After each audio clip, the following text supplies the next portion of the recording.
예수님을 누리세요라는 제목으로 하나님의 말씀을 나누도록 하겠습니다. 영원히 마르지 않는 샘물을 주시는 예수님이세요. 그리고 영원한 생명의 떡을 주시는 예수님이십니다. 그 예수님을 우리가 온전히 누리길 원합니다. 라는 말씀을 좀 드리고 싶어요. 주님 앞에서 숨이 턱까지 차오르게 뭔가를 막 바둥바둥 대면서 하는 것이 아니라 그냥 진짜 주님 그 자체를 우리가 누리는 삶이 되었으면 좋겠다. 우리 주님이 누린다는 것은 또 어떠한 의미가 있는 것인지 오늘 말씀을 통해서 함께 상고하고 나누어 보았으면 합니다. 여러분, 질문을 하나 좀 드리고 싶습니다. 잘 먹고 있습니까? 네. 이 질문이 스스로에게 한번 해보십시오. 잘 먹고 있습니까? 나는 잘 먹고 있나? 우리가 진짜 잘 먹고 있습니까? 맞죠? 잘 먹고 있죠. 정말 잘 먹고 있죠. 모든 것이 다 먹고 사는 문제가 아닌가요? 아무튼 우리는 그 먹고 사는 문제로 거의 하루를 다 보내는 것 같습니다. 지난번에도 말씀드렸지만 점심 먹고 나면 무슨 고민하죠? 저녁 뭐 먹지? 이거 하는 거예요. 또 저녁 먹고 또 획해지면 내일 아침에 이거 가지고 먹으면 되겠다. 이게 우리 일상의 언어입니다. 여러분, 지난주 16일이 세계 식량의 날이었어요. 저는 세계 식량의 날에 좀 신경을 써요. 왜냐하면 세계 식량의 날이 굉장히 중요한 의미가 있어요. 왜 그걸 제정했냐라고 하면은 그 식량 안보에 대한 문제를 전 유엔 차원에서 다뤄보자라는 거예요. 식량의 날. 그래서 공평하게 좀 먹고 잘 살 수 있게. 그러나 여전히 지금 이 시대에도 8억 3천만 명이 먹는 문제에 시달리고 있습니다. 고통 가운데 있습니다. 세계 인구의 10%가 넘는 인구가 여전히 기아에 허덕이고 있고 먹지 못하고 있어요. 근데 우리는 너무 잘 먹고 있죠. 이렇게 그림과 같이. 네, 너무 잘 먹고 있어요. 먹방에 열광하고 환호하고 있습니다. 인류 역사상 하나님께서 아담과 하와를 창조하신 인류 역사상 먹고 사는 문제는 우리의 삶의 문제에서 단연코 항상 1순위였던 것 같아요. 모든 게 다 먹고 사는 문제 아닙니까? 사실 모든 문제는 귀결은 먹고 사는 문제로 귀결되는 거 아니겠습니까? 기업, 인류 기업에 다닌다고 해도 아니면 저기 정말 그냥 세상의 기준으로 하찮은 직업을 가지고 거기에서 노동을 하더라도 결국 먹고 살기 위해서 우리는 일을 합니다. 다만 무엇을 먹느냐, 메뉴의 문제일 뿐이지 우리는 어떻게든 먹고 사는 문제에 대해서 집착하게 되어 있다라는 거예요. 그것이 사람이기도 합니다. 저는 어릴 때 믿기 어려우실 수도 있겠지만 저는 먹는 거에 고민을 한 적이 많습니다. 무엇을 먹을까 고민한 게 아니라 진짜 먹을 게 없어서 먹을 게 있고 없고에 대한 고민을 했습니다. 여기 저 위에 계시는 우리 집사님 권사님들은 아마 이 공감을 더 하실 수도 있겠습니다. 주변에 그런 사람들은 많았을 거고 도시락을 못 사오는 사람들도 있을 거고 저도 그런 세대까지 살았어요. 안 그래 보이시죠? 근데 저도 정말 굉장히 힘들었었던 적이 있어요. 아침에 일어나면 점심 뭘 먹어야 되지? 먹을 게 없는 거예요. 그런 거 우리 젊은이들 아시나요?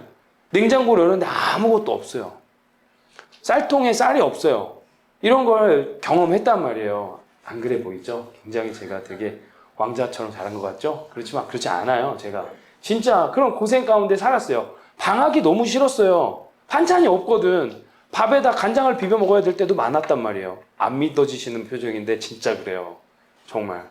그렇게 살았어요. 돈이 200원이 있으면 동네 그 가게에 가서 날계란 하나 사서 그 날계란과 간장을 비벼 먹는 게 행복일 때가 있었어요. 저도.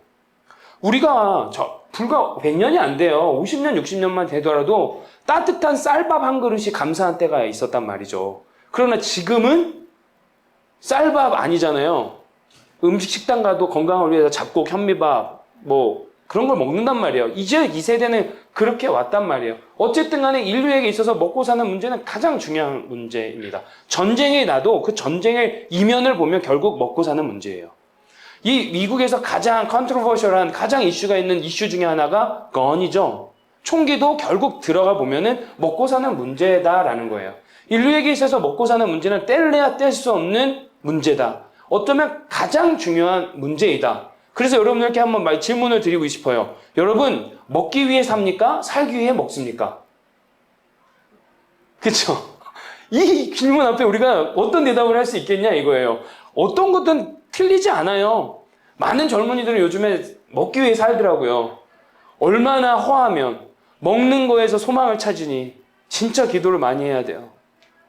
또 살기 위해 먹는 사람들도 있습니다. 어쨌든 간에 먹고 사는 문제는 너무나도 중요하다라는 거예요. 학생들이 공부하는 이유도, 직장에 가서 열심히 일을 하는 이유도, 돈을 버는 이유도, 무엇을 열심히 하는 이유도 왜 그렇습니까? 잘 먹고 잘 살기 위해서 그러는 거 아닙니까? 우리 아이들한테 공부를 열심히 시킵니다. 그래서 공부해서 어떻게 하라고요? 잘 먹고 잘 살려고 하는 겁니다. 직장 생활을 해보니까요, 이 직급이 올라가고 연봉이 올라가는데요, 먹고 사는 건 똑같은 얘기예요. 잘 먹고 잘 살려고 직장 생활을 하는 거예요. 다만 메뉴만 바뀌던데요, 한 사원 대리일 때는 삼겹살 좀 많이 먹다가 조금 매니저급 들어가고 위로 올라가니까 스테이크 먹게 되더라고요. 무엇을 먹느냐의 문제지 우리는 먹고 사는 문제에 시달리고 있다라는 거예요. 왜 이렇게 길게 오늘 얘기를 했냐? 오늘 말씀은 이 먹고 사는 문제로 접근을 한다라는 거예요. 오늘 말씀은 이런 맥락에서 우리가 바라봐야 된다라는 거죠. 백성 중에 일부가 굉장히 집요했습니다. 왜요? 오병이어의 기적을 보고 우리한테 원하는 만큼 떡을 먹고 물고기를 먹게 하셨어요. 그리고 나서 그 백성들 중에 일부가 예수 그리스도가 그들이 그토록 기다렸던 메시아 구세주인지를 알고 왕으로 삼으려고 했어요. 억지로 그들이 원하는 임금으로 삼으려 하자 예수께서는 혼자 떠나셨습니다. 그래도 그들은 집요했어요. 그들의 흥분과 열광은 가라앉지가 않았단 말이에요. 먹고 사는 문제가 달려있거든요. 그들이 왕으로 삼으려고 했던 이유가 무엇일까요? 그들이 예수님을 억지로 임금으로 삼으려고 했던 이유는 무엇일까요? 당시 로마 시대의 폭정과 탄압과 착취를 통해서 내가 먹고 사는 문제가 제대로 해결되지 않았거든요. 나는 늘 배고프고 있거든요. 그런데 이제 예수님을 만났더니 우리를 통치해줄 그분이구나. 그분이 모든 세상을 바꿀 수 있구나. 이제는 좀 먹고 살게 됐구나. 될 것 같다라는 생각 때문에 집요하게 따라가는 거예요. 저는 거기에다가 이분들이 그렇게 타락했다고 생각하지 않아요. 이들은 수천 년 동안 모세 율법을 통해 하나님께서 예언하시고 약속하신 그 선지자, 모세와 같은 이 선지자를 너희한테 보내주겠다는 그 선지자를 예수로 봤습니다. 수천 년 동안 기다렸던 메시아에 대한 대망의 믿음, 예수 대망의 믿음, 메시아 구세주 대망의 믿음을 갖고 있었다는 거예요. 그 간절함이 있었다는 거예요. 그들을 향해서 또 누가 돌을 던질 수 있을까요? 오히려 간절히 기다리는 그들이 오히려 더 되게 종교적이지 않습니까? 그리고 그들은 이미 예수님이 제자들이 배를 타고 떠난 걸 봤다고 얘기했어요. 그리고 예수님은 남아있다, 혼자 떠났다는 것도 오늘 본문에선 봤다고 얘기했어요. 그리고 나서 밤새도록 예수님을 찾았는데 예수님이 안 보이기 시작한 거야. 이게 어찌된 일인가? 분명히 제자들만 배 타고 갔는데 예수님 분명히 안 가셨던 거 우리가 확인했는데 예수님이 없는 거예요. 이들이 진짜 왕으로 삼으신 예수님이 없는 거예요. 그래서 이들이 어떠한 열정을 보이고 있습니까? 배들을 타고 가버나움으로 건너간 거예요. 오늘 본문의 말씀에 보시면 배들이라고 있습니다. 배 한 척이 아니에요. 제자들이 탄 그 배 한 척이 아니에요. 여러 배에 많은 사람들이 나눠서 타서 예수님을 쫓아간 거예요. 어디까지? 가버나움까지 간 거죠. 그리고 나서 예수님을 드디어 만납니다. 여러분, 내가 너무 간절할 땐 예수님 어떻게든 찾으려고 합니다. 내가 너무나 필요할 때는 예수님 찾으려고 합니다. 만나달라고 그렇게 부르짖습니다. 근데 인간의 일반이 뭡니까? 그리고 나면 예수님 잊어버립니다. 우리가 진짜 지나온 세월 동안 어려운 시절 가운데 예수님 도와주세요 해가지고 문제 해결 받았습니다. 그 마음이 얼마나 오래 갑니까? 저는 그게 인간의 일반이라고 생각을 합니다. 자신의 욕망을 채우기 위해서, 자신의 욕심을 채우기 위해서 우리는 수도 없이 많이 예수님께 부르짖습니다. 그런데 이들 역시도 가만히 짜져보면은 자신들의 필요와 자신들의 욕구와 자신의 소망을 얻기 위한 열망이었다는 거예요. 그 이상 그 이하도 아니라는 거죠. 그런데 믿음은 그런 게 아니라는 거예요. 주님께서 우리의 삶의 현실적인 문제를 해결해 주시는 것을 믿는 것도 믿음입니다. 그러기에 저는 구하라 말씀드리는 거예요. 삶의 문제를 가지고 기도를 하는 거 맞습니다. 그런데 그것만이 믿음이 아니라 더 나아가서 우리의 고난과 환경, 역경, 어려움을 통하여서 깊이 있는 영성의 세계로 들어가는 것. 그 고난을 통해서 하나님과 클릭이 되고 접속이 되고 접촉이 되는 그것이 더 놀라운 믿음이라 할 수 있다라는 거죠. 예수님은 이 사람들의 이 의도와 이 마음의 의중을 안 거예요. 그 동기를 보신 거예요. 그래서 예수님께서 그들이 물었죠. 언제 여기 오셨어요? 예수님 그렇게 찾았는데 예수님 언제 오셨어요? 하니까 예수님이 이렇게 대답하십니다. 예수께서 대답하여 이르시되 내가 진실로 진실로 너희에게 이르노니 너희가 나를 찾는 것은 표적을 본 까닭이 아니요 떡을 먹고 배부를 까닭이로다. 나는 너무 간절해서 예수님을 밤새도록 찾았어요. 그리고 예수님한테 예수님 언제 오셨어요? 우리 얼마나 찾았는데요. 그랬더니 예수님은 동문서답을 하세요. 아, 나 뭐 어제 왔어. 어떻게 왔어? 이 얘기 아니에요. 갑자기 대놓고 얘기하는 거야. 야, 니들이 나 찾는 거 표적을 보고 니들이 정말 세메이온 표적을 보고 나를 메시아 구주로 영접하기 위해서 온 게 아니라 오병이어의 교적 보면서 떡을 먹고 배부르니까 니네들 마음에 드는 왕으로 나를 삼으려고 하는 거, 니들의 욕망을 찾아서 나를 찾고 있는 거 내가 다 안다라고 예수님 말씀하시는 거죠. 마치 이런 거예요. 제가 어찌어찌 되니 하나님 은혜로 우리가 여기까지 오지 않았습니까? 그리고 우리는 신생교회이고 1년도 채 되지 않은 개척교회입니다. 그런데 예수님께서 저한테 딱 어느 순간 기억나서 야, 전 목사, 너 이거 목사하는 거, 이거 목회하는 거, 그리고 너 이거 뭐 내 이름 앞세워놓고 교회 세운 거, 그거 잘 교회 채워가지고 교회 잘 세워가지고 너 잘 먹고 잘 살려고 그러는 거 아니야? 이렇게 얘기하신다고 생각을 해보세요. 기분 되게 나쁠 것 같거든요, 저는. 하나님 진짜 그렇게 말씀하시면 제가 서운하죠. 이렇게 얘기할 수도 있을 것 같아요. 아니면 설령 제가 그런 마음을 가지고 있다 하더라도 이런 거 있잖아요. 나는 차마 입 밖으로 내놓지도 못하는 이 마음이 있는데 그걸 찔르시는 거예요. 직접적으로. 그리고 후벼 파세요. 그러면 기분 나쁘지 않습니까? 아니에요? 생각을 해보시면 그럴 거예요. 우리가 다 가지고 있는 그 마음을 어떻게 알았는지 그걸 딱 찌르는 순간 기분이 나빠진다고요. 컨텐츠가 중요한 게 아니에요. 방법이 중요한 거지. 아무리 바른 말을 해도 기분 나쁘게 하면 잔소리. 그러니까 많은 우리 아주머니들, 엄마들이 나는 틀린 말 절대 안 해. 나는 바른 말만 해. 그 맞는 말이죠. 근데 방법이 틀리니까 사람들이 잔소리로 느끼고 힘들어하는 거 아닙니까? 예수님 보통 저는 이런 느낌인 거예요. 전 목사, 너 지금 나 찾는 거 교회 잘 키워가지고 잘 먹고 잘 살려고 하는 거 아니야? 이런 의도로 우리는 바라봐야 된다는 거예요. 그 사람들이 간절하게 예수님을 막 찾았어요. 밤새도록 부르짖어서 요즘 말로 하면은 산기도 올라가서 철야한 거예요. 금식 며칠 하면서 내 소원을 올린 거예요. 하나님 도와달라고. 하나님 도와달라고. 하나님 도움 필요하다고. 내 문제 해결하다고. 그런데 그 순간 예수님이 말씀하시는 거예요. 근데 진짜 너 이 문제 통해 나를 만나려고 하는 게 아니라 너 이거 네 마음대로 네 원하는 대로 문제 해결받고 나 모른 척 하려고 그러는 거 아니야? 이렇게 얘기하신다는 거죠. 이 문제 앞에 우리는 서야 된다는 거예요. 이 문제 앞에 한번 섰으면 좋겠다라는 거예요. 그들의 욕망을 보시면서 예수님이 이어서 27절에 얘기하십니다. 한번 읽어주시겠습니까? 시작.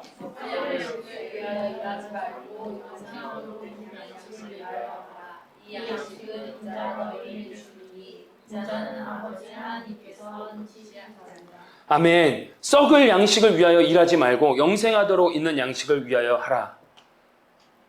내가 니들이 날 찾는 의도와 동기를 안다. 그리고 썩을 양식을 위하여 일하지 말고 영생하도록 있는 양식을 위하여 하라. 저는 일부 여기 계신 분들이 가지고 있던 고정관념을 오늘 이 설교를 통해서 좀 바꿨으면 좋겠습니다. 썩을 양식을 위하여 일하지 말라고 말씀하셔서 썩을 양식이 나쁜 거나 부정적인 얘기는 아니에요. 우리가 이거는 점검하고 가야 합니다. 썩을 양식을 위하여 일한다는 것은요, 쉽게 얘기하면 영원하지 않은 무언가를 위하여서 애쓰지 말라라는 거죠. 그 말이 결국은 이 세상에서 하는 여러분들의 직장을 갖고 하는 일들, 아이를 키우고 직장을 다니고 열심히 공부하고 이런 일들이 썩을 양식을 위하여 하는 일이라고 간주해서는 안 된다는 얘기입니까? 이해되십니까? 그렇다면 목사가 되게 거룩한 일이고 나머지 다른 모든 일들은 거룩하지 않고 세큘러한 일이다, 세상적인 일이다, 세속적인 일이다 라고 바라봐서는 안 된다라는 거죠. 이거 먼저 점검하고 오늘의 그 내용을 더 들어가야 된다라는 겁니다. 썩을 양식을 위하여 일하지 말고 영생하도록 있는 양식을 위하여 하라 말씀하셔서 썩을 양식과 영생하도록 있는 양식이 대조 구조를 이루다 보니 썩을 양식이 마치 되게 나쁜 거나 부정적인 거나 죄악된 것이라고 생각될 수 있다라는 거예요. 그 위험을 넘어서서는 안 된다라는 거죠. 자, 만약에 모든 일이 다 썩을 양식을 위한 일이라고 한다면 그럼 이 세상에 거룩한 일은 목회밖에 없는 거다. 이건 말이 안 된다라는 거예요. 그러나 이제까지 많은 교회에서 또 많은 설교를 통하여서 우리가 자칫 잘못한 인식이 되었다는 거예요. 제가 16년 회사 생활하고 기업체 생활을 하다가 이 목회에 왔어요. 그런데 저한테 많은 어떤 반응이 어우 진짜 그걸 다 내려놓고 이 거룩한 일에 왔다고. 근데 죄송하지만 전 단 한 번도 거기에 반응을 하지 않았어요. 아 예. 그냥 그 정도 한 거지. 제가 과거에 직장 생활을 했던 일은 거룩하지 않은 일이고 지금 목회하는 일이 거룩한 일이다? 아니요. 둘 다 똑같이 거룩한 일이라는 걸 우리가 인식해야 된다는 거예요. 중요한 건 뭐냐라는 거죠. 왜 직장 일을 하냐? 왜 열심히 공부를 하냐? 왜 목회를 하냐? 그것이 내가 돈을 많이 벌고 소유와 기쁨을 통하여 이 세상에서 주는 기쁨과 만족을 위하여 가는 거라고 하면 그것이 썩을 양식을 위하여 일을 한다라는 거지. 내가 일하는 것 자체가 잘못됐다라는 얘기가 아니라는 얘기입니다. 이해되십니까? 이걸 우리가 잡고 가야 된다라는 거예요. 썩을 양식을 위한 거는 이 땅 가운데 분명히 이 땅을 살아가면서 우리 가운데 유익을 주는 것들이 있지요. 뭐죠? 돈, 크레딧 카드, 체크, 자동차, 집 뭐 이런 것들은 다 우리가 이 땅을 살아가면서 누려야 되고 필요한 것들 아닙니까? 저는 이것들을 위해서 열심히 일하지 마십시오라고 말씀드리고 싶지 않습니다. 열심히 일하셔야 합니다. 열심히 일하셔야 합니다. 여러분들께서 주신 그 직장이 그 위치가 하나님께서 허락하신 거룩한 영역이고 거룩한 직업이면 변함이 없습니다. 그리고 그걸 통해서 돈도 많이 벌기를 축복합니다. 건강하시기도 축복합니다. 좋은 집에 사시고 쉬셨으면 좋겠습니다. 이왕이면. 그러나 그것이 목적이 되시지 않기를 소망한다고 말씀드리는 거예요. 예수님이 오늘 우리 가운데 썩을 양식을 위하여 일하지 말라라는 것은 그거 자체가 목적이 되어서 마치 영생이 없는 것처럼 살지 마라. 아니면 영생은 있고 예수님은 나의 구원주로 믿었다 말로만 고백을 하고 실질적인 너의 삶의 모습은 온갖 돈에 매몰되어서 살고 있는 그 모습에서 벗어나라 라는 얘기를 하시는 거죠. 그렇다면 목회도 똑같지 않습니까? 목회자인 저도 제가 16년 동안 일했던 기업체 생활이 썩을 양식을 위하여 일하는 일이고 이것이 영생을 위한 일이라고 한다면 이게 반대의 이면은 뭔지 아십니까? 똑같다는 거예요. 저도 이 목회를 통하여 돈 많이 벌고 명예 얻어서 이름 유명해져서 내가 잘 먹고 잘 살려고 하는 그 의도를 의심치 않을 수 없다라는 얘기예요. 무엇을 하느냐의 문제가 아니라는 거죠. 무엇을 하느냐의 문제가 아니라 무엇을 위해 사느냐, 누구를 위해 사느냐의 문제라는 거예요. 오늘 이 관점으로 말씀에 접근하길 소망해요. 영생하도록 있는 양식을 위해서 일을 하라.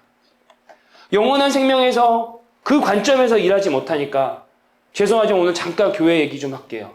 얼마나 많은 교회에서 교역자들을 액세서리 취급하고 부속품 취급해서 10년, 15년 일한 교역자 인사도 안 시키고 내모는 교회가 여러분 죄송하지만 이민교회 너무 많아요. 교역자들의 삶 책임져 주지 않는 일반 목사님들이 얼마나 많은지 몰라요. 지난주에도 두 교회 목사님의 얘기를 듣게 돼요. 근데 제가 비판만 할 수가 없는 거예요. 저도 사람이니까 변하거든요. 교회가 사람들 부속품 취급하고 액세서리 취급하고 교회가 잘 되기 위해서 헌신 봉사 강요하고 그래서 교회 키운 다음에 담임 목사가 자기 호의호식하면서 사는 교회가 많다라는 거죠. 그런데 죄송하지만 앞에선 전혀 티가 안 나는데요. 그리고 어느 순간 기독교 근본주의가 되어가지고 우리 목사님이 예수가 된 것 마냥 우리 목사님 그런 분 아니라고 그렇게 만들어버리는 목회자들이 너무 많더라고요. 성도들은 어떻습니까? 어느 순간 기막힌 설교로 입에 발린 설교로 이거 하면은 복 받을 거라고 10만 원 100불은 헌금도 아니고 한 1000불 정도 해야 헌금 되어가지고 기도해주는 목사들이 있다라는 거예요. 굉장히 유명한 목사님과 쫓아다니면서 집회를 하시는데 내가 그 목사님과 함께 다니는 집회한다고 그 목사님이 한두 번, 두 번 하고 나면 내가 뒤에서 세 번째, 네 번째 하는 목사님들이 있더라 이거예요. 유튜브 잘 보셔야 됩니다. 그게 왜 그럽니까? 왜 들먹거립니까? 왜 유명세 타려고 하는 겁니까? 그렇게 해가지고 얘가 유명세 되고 우리 교회 잘 돼서 재정 들어오면 좋거든요. 그 유혹 저라고 없겠습니까? 있어요. 우리 아이들 좋은 놀이터 만들어주려면 돈이 필요하거든요. 유혹이 돼요. 유튜브 잘해가지고 유명해서 사람들이 좀 왔으면 좋겠어요. 솔직한 이 인간의 모습에 정말 바등바등 되면서 몸부림치면서 하루하루를 살아가요. 여러분들은 뭐 다를 것 같습니까? 우리는 안 그렇다라는 거예요. 진짜 우리가 교회를 하나님께서 우리를 통하여 세우신 목적이 있다고 저는 믿어요. 그래서 사람이 부속이 되고 교역자가 액세서리가 되고, 반대로 이민교회에서 목사는 항상 상처만 받고 항상 성도들의 죄송합니다 허드렛 일을 담당하는 자가 아님을 우리는 보여줬으면 좋겠어요. 반대로 저는 그런 교회도 많이 봤어요. 돈 줬으니까 해야지. 돈 줬으니까 교육자들이 쓰레기 청소하고 화장실 청소하고, 본인들은 앞에서 히디덕거리고 웃으면서 농담하면서 있으면서 그 앞에 그래도 주의 종들이 쓰레기 줍고 있고 화장실 자기들이 버린 오물 그거 줍고 있는데도 단 한 명도 움직이지 않는 교회를 봤어요, 제가. 이게 우리 교회의 현실입니다. 무엇을 위해서, 누구를 위해서, 썩을 양식을 위해서 일하고 있습니까? 저는 오늘 이 질문 앞에 도전했으면 좋겠어요. 존중되길 소망합니다. 영생하도록 있는 양식을 위하여 일하는 교회는 서로를 존중하는 거예요. 그리고 우리는 오직 예수 그리스도만을 위해서 존재하는 자가 돼야 된다는 겁니다. 저는 여러분들에게 교회 봉사하지 말라고 말씀드리는 게 아니에요. 교회 봉사와 헌신도, 예배도 우리가 그런 자들이 모여서 하나님의 나라를 이루고 서로를 사랑하게 되면 예배를 기대하게 되고 서로 나눔을 기대하게 되고 서로를 위해서 기도해주고 싶어 되고 기도하다 보면 사랑하게 되고 관심이 갖게 되고 아이들이 궁금해지는 것이 자연스러운 거예요. 저는 이 교회를 하나님께서 분명히 이루어 가실 걸 믿습니다. 분명히 성경에 보여주셨거든요. 이 세상에 있는 교회를 따라가지 않으려고 저도 방부림치겠습니다. 여러분들 우리 같이 그랬으면 좋겠어요. 20세기 문학의 선두자라고 하는 니코스 발음이 갑자기 꼬였네요. 니코스 카잔차키스. 니코스 카잔차키스라는 그 작가가 있어요. 문학가이기도 하고 정치가이기도 하는. 이 분이 쓴 그리스인 조르바라는 책이 있습니다. 이게 되게 필독서가 됐더라고요. 지금 청소년들한테. 그런데 이 조르바라는 주인공이 있고 이 스토리를 진행하는 사람이 나예요. 나. 1인칭이 스토리를 진행해요. 그리고 그 나는 고용주예요. 젊은 고용주예요. 탄광을 개발하는 젊은 고용주가 조르바라는 어르신을 고용했어요. 그리고 거기에서 일어나는 스토리에 대해서 이야기하는 책이에요.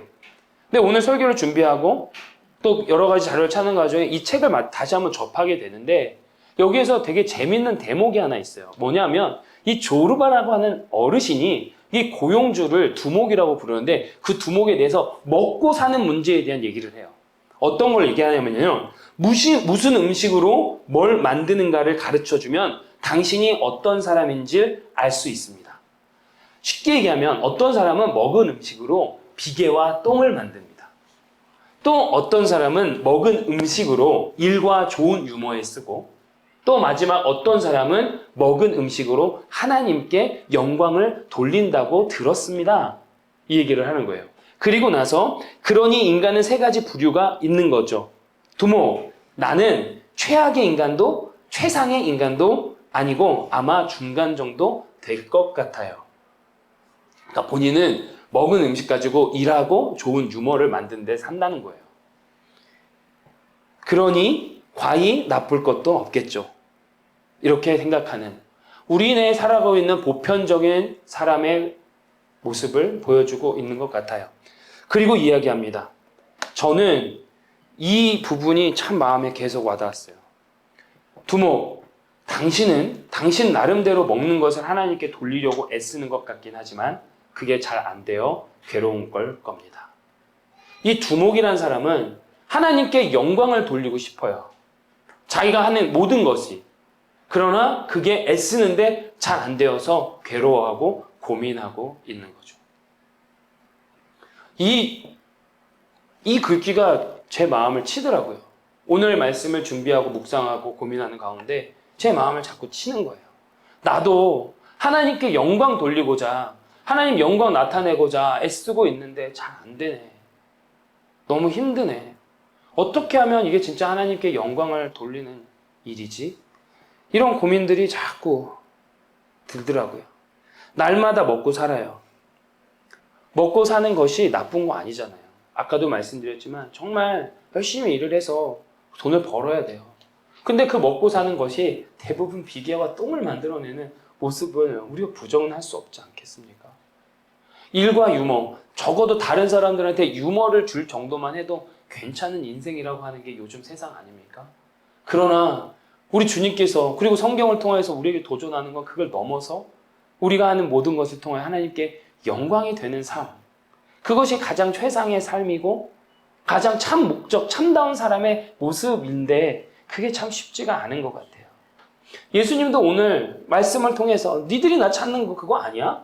하시고 썩을 양식을 위하여 일하지 말고 영생이 있도록 위하여 일을 하라고 말씀하시는 그 의미는 결국 그 모든 것을 통해 하나님의 영광이 나타나야 돼야 되는데, 그러면 이들의 마음과 제 마음, 오늘 본문에서 무리들, 예수를 찾아온 그 무리들의 심정과 심리가 저가 다를 바 없더라 라는 거예요.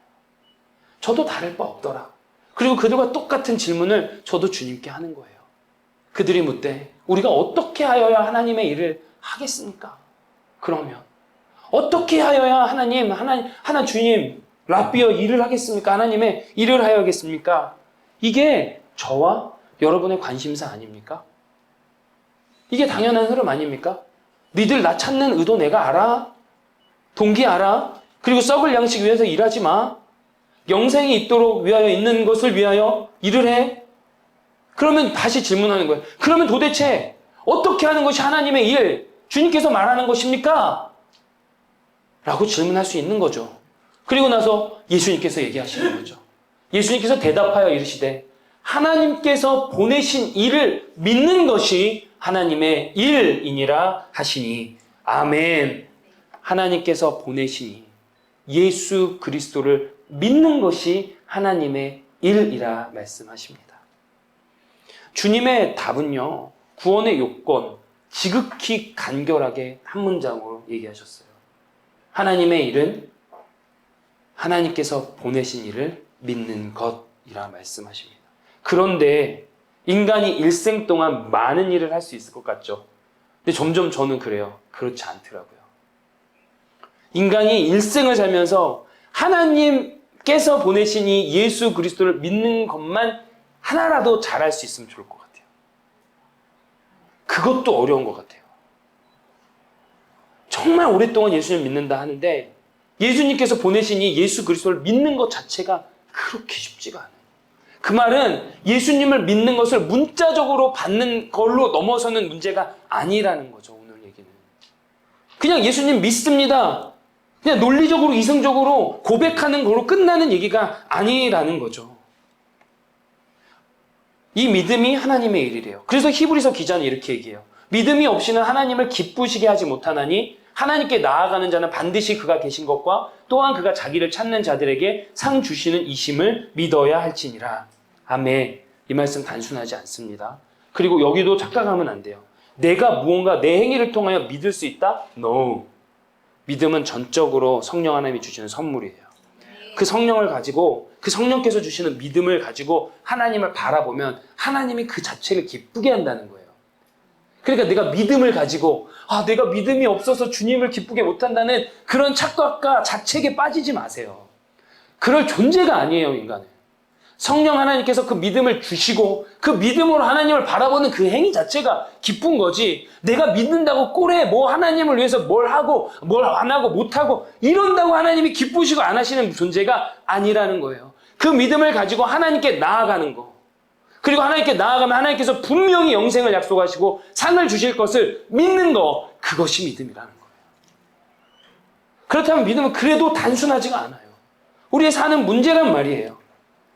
이 바탕을 보면은 그렇습니다. 소유하고 걱정 근심 없이 즐기며 사는 것에 궁극적인 목적을 두고 사는 것이 아니라 영원한 생명이 있음을 믿고 그 영원한 생명을 주시는 예수 그리스도를 의지하고 그분과 함께 사는 것이 믿는 거라 할 수 있습니다. 썩을 양식을 위하여 일하지 마시고 영생이 있도록 일하라는 그 말씀은 돈 버는 것 좋지만 그 돈에 목적 두지 말고 그 이상 나의 모든 것 공급해 주시는 예수 그리스도를 나의 구세주로 삼아 나의 인생, 나의 인격, 나의 모든 삶을 그분의 손에 맡겨드리는 삶, 그분과 통행하는 삶을 믿는 자의 삶이라 할 수 있겠습니다. 한번 비교를 해드릴까요? 젊은 청년이 있었습니다. 꽤 잘생겼어요. 일도 좀 잘하고 전도 유명한 청년이 한 자매를 만나서 결혼을 했습니다. 누굴까요? 저죠. 제가 누구 얘기를 하겠습니까? 저죠. 근데 제가 회사를 다니고 돈을 벌면서 우리 아내한테 좋은 선물도 많이 해주고 돈도 많이 갖다 주고 자동차도 사주고 집도 사줬어요. 사랑하니까. 그런데 하나 딱 있어요. 내가 널 사랑은 하는데 일주일에 하루만 집에 들어와서 너랑 살게. 나머지 6일은 딴 여자랑 살림을 차릴게. 이게 사랑하는 걸까요? 이게 사랑입니까? 아니면 그러면 좋습니다. 좀 더 줄여볼까요? 반대로. 그러면 일주일에 6일은 내가 당신과 살게요. 열심히 최선을 다해 사랑하며 살겠습니다. 그러나 일주일에 단 하루는 나에게 딴 여자와 즐길 수 있도록 시간을 주세요. 이게 사랑입니까? 아니잖아요. 그러면 좀 더 여유롭게. 그럼 1년을 칩시다. 1년 중에 일주일은 내가 딴 여자와 살림을 차릴게요. 내가 대신에 돈도 많이 갖다 주고 원하는 거 다 사줄게요. 다 드릴게요. 일주일 정도면 되겠습니까? 그럼 사랑으로 인정이 되겠습니까? 어떻습니까? 아니면 진짜 그러면요. 365일 중에 딱 하루만 내가 열심히 당신을 사랑했으니 내가 딱 하루는 딴 여자와 즐기겠습니다. 그게 인정이 되겠습니까? 우리가 신랑 되신 예수님과 우리를 신부라고 비교하는데 우리의 모습이 이럴 수 있다라는 거죠. 예수님을 믿는다는 것은, 동행한다는 것은 이런 것 같아요. 아내와 남편이 365일 24시간 같이 붙어 있습니까? 가끔 잠도 따로 자요. 회사에 그러면은 아내를 데리고 갑니까? 옆에 앉아 있어. 그게 근데 동행입니까? 아니죠. 근데 우리는 아내와 남편이 사랑하면 늘 함께 있다고 믿고 있지 않습니까? 여러분, 예수님과의 동행은 이런 관점인 거예요.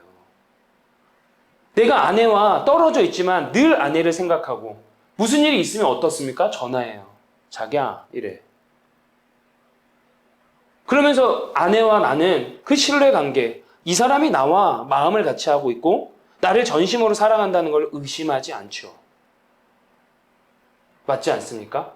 한 연인이 연애를 하는데 어떻게 똑같이 하루 종일 같이 있을 수 있습니까? 연애할 때는 같이 있고 싶죠. 정말 같이 있고 싶죠. 그런데 안 돼요, 물리적으로. 그래도 우리가 서로 그 마음이 서로를 향하지 않았다고 의심하고 있지는 않지 않습니까? 이 사람이 나를 사랑하고 있고 내가 이 사람을 사랑한다고 우린 고백해요. 그것이 신랑 되신 예수님과 우리와 신부인 우리의 관계라는 거죠. 주님과 동행한다는 건 이런 것 같아요. 우리가 주님을 위해서 정말 열심히 일을 하고 헌신하고 봉사하고 헌금하고 예배도 드리고 참여도 하고 그렇게 합니다.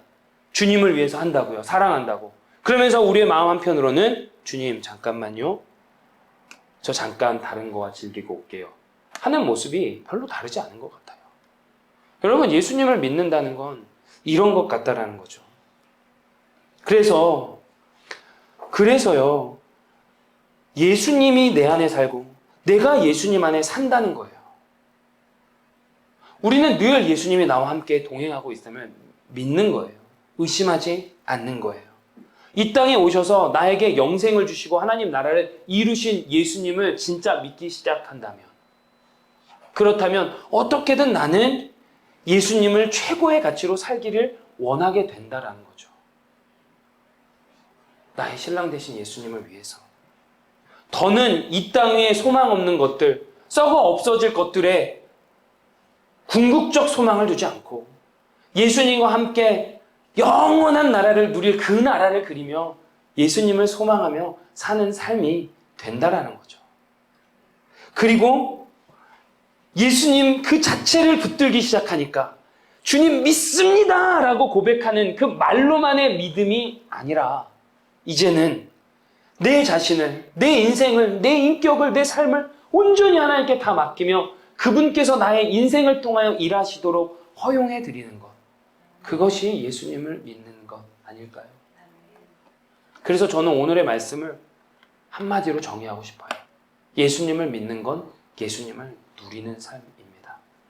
예수님과 사귀고, 예수님과 교제하고, 예수님과 밥을 먹고, 예수님과 잠을 자고, 그렇게 인격적인 예수님을 우리가 다시 한번 설정하고 그런 예수님과 한 주를 사셨으면 좋겠습니다. 그렇기 때문에 목회를 해도, 사업을 해도, 직장을 다녀도, 공부를 해도, 아니면 은퇴를 하셨어도 모든 일이 무엇을 하는가 중요한 것이 아니라 누구를 위해서, 무엇을 위해서 사느냐가 중요하다라는 말씀을 드리는 거죠. 예수님을 누리는 삶을 사셨으면 좋겠습니다. 썩어질 것들, 없어질 것들, 그런 거 말고 우리가 열심히 봉사하고 헌신하고 그리고 우리의 기준대로 예수님 왕 삼아서 내 기준대로 응답 안 해주면 예수님 없다 하지 마시고 어떤 상황이든 간에 초막이든 궁궐이든 거친 광야든 아니면 평평한 반석이든 풍랑이 치는 파도이거든 잔잔한 바다이거든 나는 언제나 예수와 동행하니 그곳이 하늘나라입니다 라고 고백하는 저와 여러분이 되셨으면 좋겠어요. 여러분, 우리 말씀을 마무리하면서요, 우리가 하는 교회와 하나님 나라를 위한 수고와 헌신이 정말 썩을 양식을 위한 일인지 영생을 위한 일인지 한 번 더 점검하는 시간 되시길 소망하고, 예수님을 믿는 것, 예수님과 인격적인 관계를 맺고 신랑 되신 주님의 신부로 그 은혜 안에서 삶의 이유와 의미를 찾아가기를 소망합니다. 열심히 봉사도 하고 사역도 하고 직장에도 다녀서 헌금도 하지만 예수님을 누리지 못하고 예수님이 주신 생명을 누리지 못한다면 그만큼 억울한 게 없잖아요. 마지막 한 예를 맞췄으면 좋겠는데, 예수님은 마르지 않는 샘물을 주시는 분이에요. 그렇죠? 그 예수님의 샘물을 계속 주세요. 근데 여러분들 각자가 양동이를 하나씩 들고 그 샘물을 계속 푸기만 해요. 먹지는 않고 계속 퍼서 다시 우물에 넣고 다시 우물에 넣고, 마치 예수님 샘물 떨어질까 봐 그 샘물 계속 나한테 주시는데 양동이 풀어서 넣고, 예수님은 생명의 떡을 우리에게 영원히 주시는 분인데 그 떡이 내가 먹으면 없어질까 봐 자꾸 주시면 다시 선반에 올려놓고 열심히 선반에 올려놔요. 주님이 주신 떡을. 주님께 영광 돌린다고, 주님의 일을 한다고 하면서 목마르고 배고프고 숨차고 이제 힘들어서 서 있을 힘조차 없는데도 최선을 다해서 또 물을 붓고 빵을 진열대 위에 놓고 있는 우리의 모습은 아닌지, 어르고 달래서 신령 달래서 내가 원하는 무언가를 얻는 무당의 모습을 우리가 하고 있는 건 아닌지, 사람을 부속품으로 알고 액세서리로 알아서 교회의 성공과 성장만을 위해서 남이 다치고 쓰러지는 건 아무것도 없는 것처럼 그렇게 사는 목회자 아니면 그런 성도들이 되고 있는 건 아닌지, 그런 우리를 향하여서 예수님은 말씀하십니다. 주님께서 내가 주는 샘물을 마시고 내가 주는 떡을 먹어라. 그게 하나님의 일이다. 예수님을 먹으라 하십니다. 예수님이 주시는 물을 마시라 하십니다. 주님을 믿는 것이 무엇인지 오늘 정리가 좀 되셨으면 좋겠습니다. 돌아오는 한 주, 예수님을 누리시는 한 주 되시길 소망해요. 예수님과 누리면서 어떠한 환경 가운데도 그 평강과 기쁨을 누리시는 저와 여러분 되시기를 주 예수 그리스도의 이름으로 간절히 축복합니다. 아멘.